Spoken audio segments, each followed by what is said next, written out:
The dark truths of MMA they never tell you. You think MMA is just about two warriors stepping into the cage, fighting for glory, fame, and maybe a fat paycheck, right? That's what the UFC highlights make you believe. That's what the posters, the hype videos, and the face-offs scream into your brain. Pure adrenaline, pure entertainment, pure success. But let me tell you something nobody wants to say out loud. MMA isn't just about glory. It's about sacrifice. It's about pain.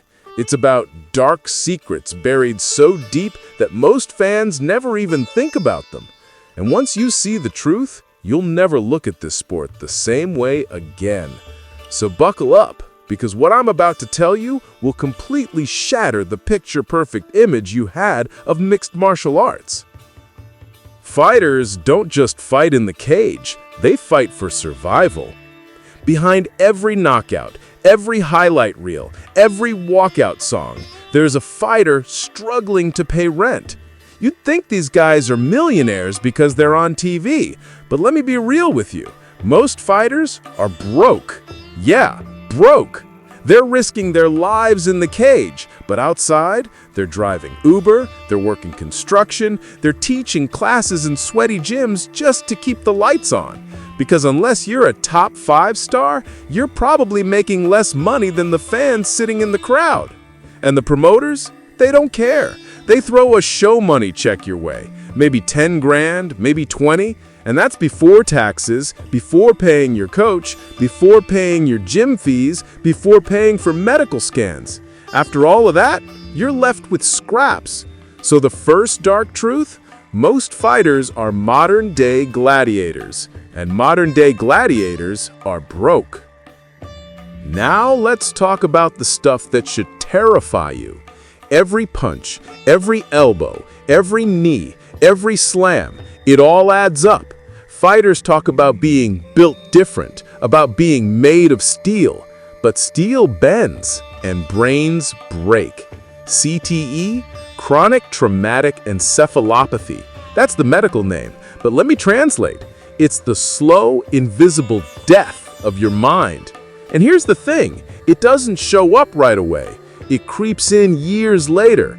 Forgetting names, mood swings, depression, hallucinations, sometimes even suicide. You've seen legends who can't even string together a proper sentence after retirement. You've seen fighters slurring their words, shaking when they walk, their hands trembling while they sign autographs. That's the cost of entertaining us. And the scariest part? Nobody talks about it. The UFC doesn't want you to think about it. Broadcasters don't want you to think about it. Even fighters themselves sometimes stay quiet because if they admit it, their careers are over.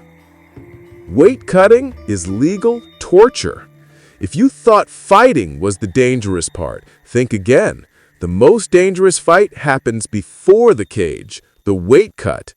Imagine starving yourself, sweating in saunas for hours, spitting into cups just to lose that extra pound. Fighters dehydrate their bodies to the brink of collapse just to make weight. Their kidneys scream, their hearts pound out of rhythm, their organs shut down. There are fighters who have literally died during weight cuts. But it keeps happening because promoters reward it, fans reward it, and fighters, they have no choice. If they don't cut, they don't fight. If they don't fight, they don't get paid. So they gamble with their lives just to step on that scale, smile for the camera, and then collapse backstage. That's not discipline. That's torture disguised as tradition. Shady contracts and control. Let's rip off another mask, the contracts. Fighters sign deals that tie them up like puppets. Promoters own their image, their name, even their future. They're trapped in contracts where they can't fight anywhere else, can't earn side money, can't even speak freely without risking punishment. And if they complain, they're labeled as difficult. They get pushed down the rankings. They get fewer fights. They get blacklisted. It's not just a sport. It's a business built on control. Fighters bleed, promoters profit. Fighters sacrifice, promoters get rich. And the scariest part?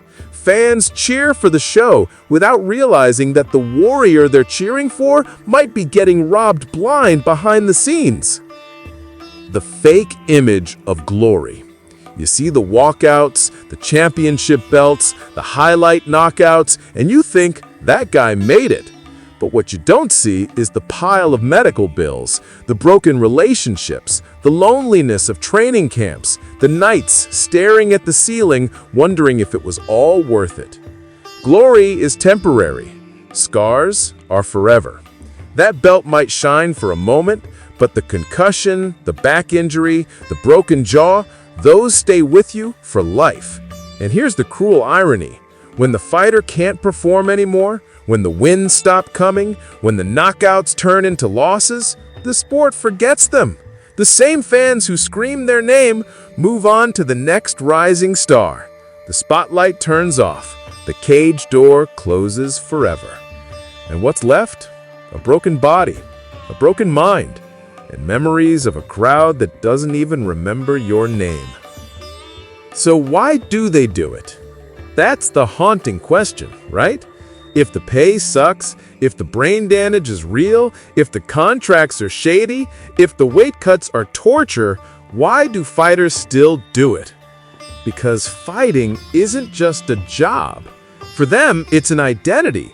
It's an addiction.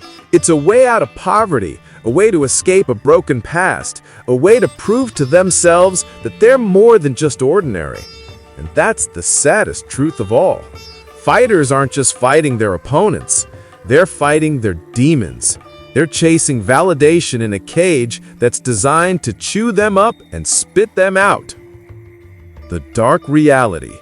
So next time you see that flashy knockout, next time you scream for blood, next time you share that highlight clip, remember this: behind the cage, there's darkness.